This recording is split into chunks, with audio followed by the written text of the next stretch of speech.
Hi guys! It has been a long time since I've taken you on a tour of our plant room, and it is bursting. We just got another delivery in from one of my favorite growers, and you're going to be super excited when we get about 3/4 of the way through, because I got in a lot of a particular Hoya that everyone has been looking for, myself included. So I'm super excited, and they look fantastic. So stick with me and I'll show you in a minute. I got a price sticker on me. $21.99, that's how much I'm worth. All right, we're going to start off with the Tradescantias, the uprights, the trailings, and the Calissa, which is the cousin. The regular bubblegum, which is that brighter pink, and then I also have the Papria, which is that darker purple one. That one is super pretty as well. It's got some good silver tones to it. If you go down towards the bottom there, Dina, those are Cinerarias. That's an old style flower. We consider those a living bouquet. Those will bloom for you for about 4 months. They don't need any sunlight. You can kind of put them anywhere. Once they're blooming, they're very, very low maintenance other than the water. Super, super fantastic. Good splash of color. I'm going to spin this way a little bit. I'm going to show you some of the Syngoniums we have in stock. I have the Milk Confetti, which is a very popular Syngonium with that splash of pink in it and more of a silver undertone. Gorgeous. Up towards the top here, I have the Rayi. This is a very delicate velvet leaf Syngonium. Those are gorgeous. I have the old standby, the Elbow Syngoniums, which are still super popular. Very, very easy to grow plant. And they take cuttings really, really well. Down below that, we just got in some Starlight Syngoniums. These are stunning. It's a thin leaf, more of a lance leaf style Syngonium. Easy care on these. Really, really pretty. I like that lancey leaf on it. All right, we're gonna keep moving. I went a little alocasia crazy. I don't know if maybe because I'm having luck with alocasias at home. I've been transplanting mine into pon, I go to thrift stores. I'm gonna give away all my secrets. You guys don't go buy them all. I go to the thrift stores and I get the really pretty glass vases, like the cut crystal ones. They're like $2-3 max. I repot my alocasia, take all the soil off of it or whatever substrate, and I plant it into pon in one of those glass vases with a little bit of leca on the bottom as like my reservoir. My alocasias are going nuts. I am not in the 2-leaf club. My variegated FRYDEK I got with 3 leaves. I am now on my 7th one is opening in a day or two. And they're getting bigger and bigger and bigger. They are loving pon. So that's my trick for you guys for alocasias. If you think they're gorgeous but you haven't had any luck, that's the way to go. And I have pon in stock, so just saying. All right, let's take a look at which ones I got in. I got in some of the alocasia Jacquelines. That one's always a really popular one. Gorgeous shape on that, and they're kind of hairy. This next one here is a Watsonii Lightning. This is the Lightning variety. This one here, if you look at the back sides of the leaf, look at how pretty that is. That really, really, really dark with the light veins. The Lightning has a white stem. The regular Watsoniana it's kind of white, but it has more red to it. You'll see that as we get a little farther down because I have those too. All right, I have some Silver Dragons. And then we're gonna go up here. And I got in some of the FRYDEK variegated. These are stunning. This one here, look at that leaf. Look at that one. Look at how pretty that is. Oh my God, it's gorgeous. And a new leaf unfurling there. I only have 5 of those in stock, so don't wait on those. I have some of the Bambinos. This is very similar to your poly, the old-fashioned African mask they used to call it. This is a thin version, a dwarf version of that. There's some regular dragon scales back here as well. Those are in larger pots. And then this is the Watsonii, the regular one. So same kind of leaf as that Lightning, not as many venation in there. You can see like the leaf sheath is a little more pink. So that's the difference between this one and the Lightning. The Lightning is a hybrid. Either one, gorgeous. I got in some variegated Phalaenopsis orchids. They are so pretty. What I love about these is the yellow variegation, and then if they get a little bit of sun stress, they have some pink in there as well. Those are gorgeous. Never had variegated Phalaenopsis before, so I'm super excited about that. I do still have a few of the silver band Marantas in stock. as well as the regular variegated green, and some reds, and some calatheas and stromathes as well.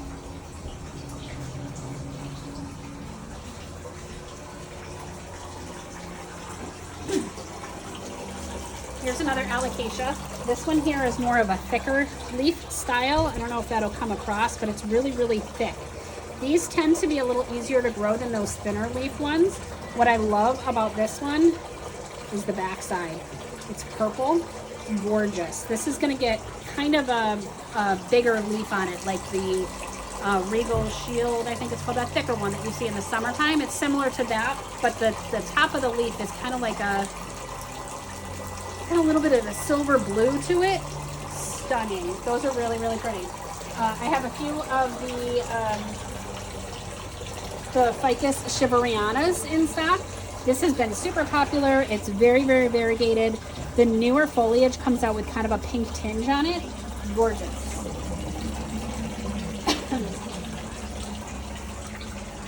String of frogs. If you look at the leaf shape, it looks like a little teeny tiny frog. This is in the Ficus family. These like to be on a little bit on the more moist side with some bright lights, kind of like a regular ficus would. That's a super, super fun plant. All right. I restocked on all of our strings. String of pearls, string of dolphins, string of bananas, and the fish hooks. As well as some ruby necklace, and I have a few burrows tails left as well. Those have been super popular. They're always nice and full. This cute little peperomia in this jar is adorable. This is a 4-leaf peperomia. Really easy care on that. I think that would be really, really cute as a standalone. Makes a statement. All right, let's keep moving. It is the time of the year for oxalis. I don't have shamrocks in yet. Those usually come much closer to St. Patrick's Day, but the oxalis is in stock. And I have the regular green, I have the iron cross, and I have purples. So this is the iron cross. Has a little bit of that purple center to it. And then down below that is the purple, which is super pretty. Anybody who watches, is it Sydney? Who's the YouTuber? The guy from Australia. Can't remember his name, but he's got a gorgeous one of those that he shows all the time. All right, I also have the green, which are up here. That's your regular classic. Those are really, really fun plants. Below that are all of my anthuriums. I have Forgetii in stock, Superbum. The Superbum is gorgeous. The new leaf on that comes out red, and then it fades to kind of this orange, and then down to the green. This is more of a bird's nest style anthurium, super, super tough. Next to that is the magnificums. Look at that new leaf. Look at how pretty that is. We try not to touch the new leaves on anthuriums, especially that heart-shaped style, because the oils on your fingers can leave, they call it mechanical damage on the leaf itself. So as it expands, because they start really, really tiny and then they get bigger, bigger, bigger, bigger until they harden. If you touch it while it's in that soft stage, you'll get mechanical damage on it, which are little spots on the leaf itself. When it expands, you'll see it, but when it's small, you won't. So later on, you'll be like, ah, shoot. So be careful with those new leaves. I also got in some Veitchii. This is the king anthurium. This is the one that gets those super duper ribs. Those are really, really, really pretty. I'm gonna go down to the bottom. I have a good selection of begonias in stock right now. We have some cane begonias, as well as your regular rhizominous, I can never say that word, begonias, which are easier than a Rex begonia. I find that they can tolerate being dried out more than a Rex begonia can. There are a couple different styles on that. I also have begonias in hanging pots as well. So I have this one here, which is sometimes called a fuchsia begonia. I love the trailing habit on that one there. And if we spin this way, I have the white ice. That's gonna be hard to film with the light behind it, Dino. Let me take it down here. Which is super pretty. That is a nice cane begonia. And on the back sides, you have just a little bit of a pink veining on that. Super, super pretty with the dots on it. All right.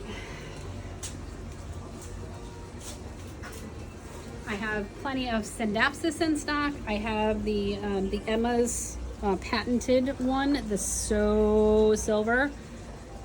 Is that light getting that? How shiny that is? Is it picking up on the... Perfect. Those are super pretty.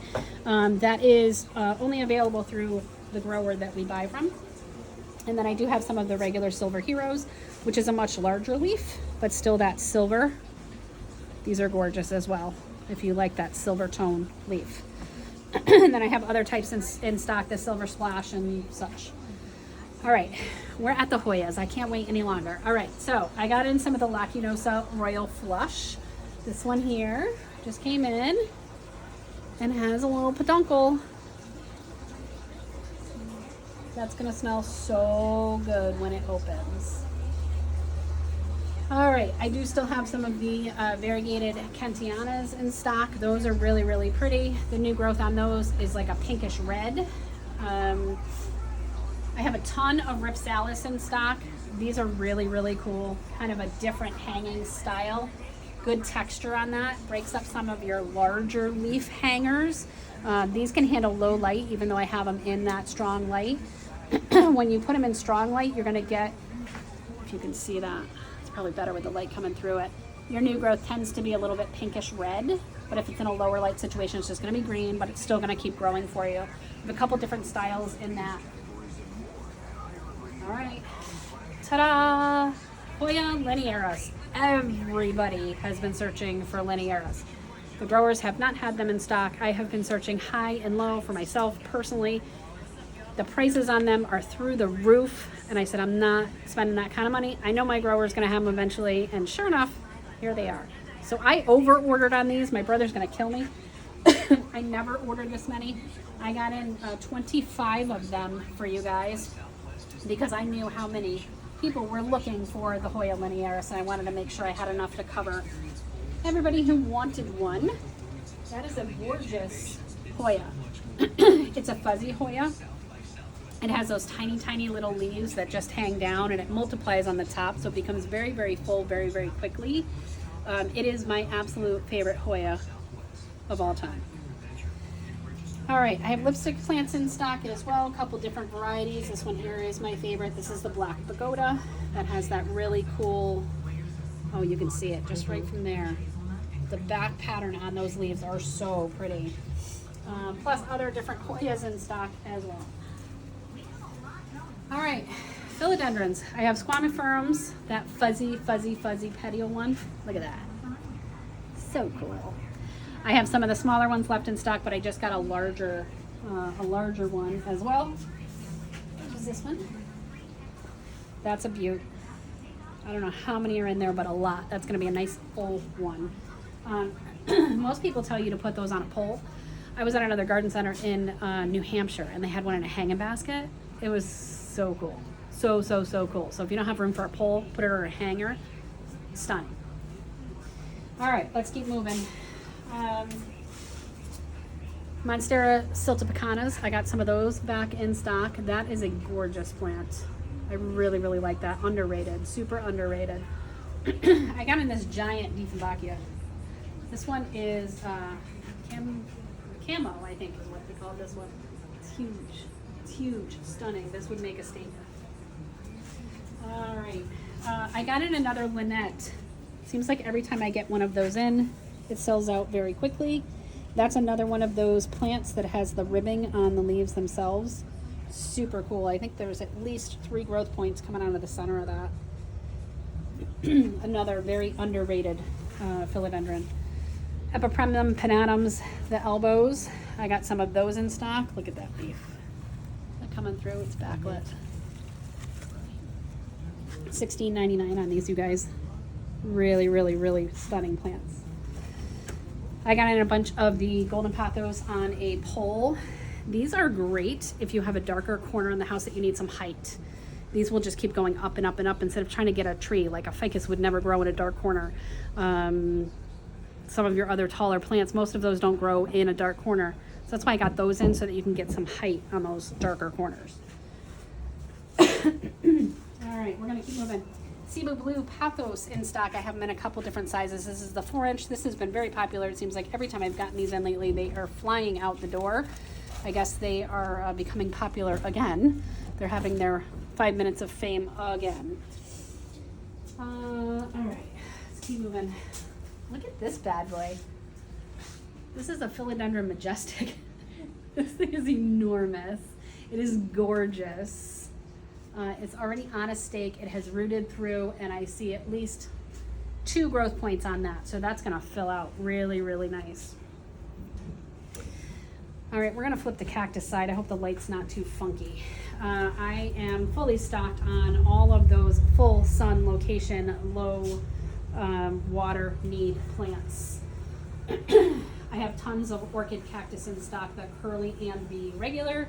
I have one of the trailing jades left. Those are really pretty ones to get going. That's your the curly Sue orchid cactus. I have the rickrack. Here's another one of the regulars, more curly Sues. I just got this guy in. This is the Pseudo Ripsalis Blue Flame. Look that one up because the flowers on this one are unbelievable. Like, it doesn't even seem real. Very, very, very cool. I'm gonna come down here. I got in some of the Spiralis cactus. Those have been super popular. Those are really, really good size for that price. I was impressed with my grower on those. All right. Living stones. I have the concrete leaf. I have some split rocks. I have some of the fun euphorbias, the variegated, as well as the white ghost euphorbias. Those are some of my favorite as far as the euphorbias go. This one is super cool. This is the bundle of sticks.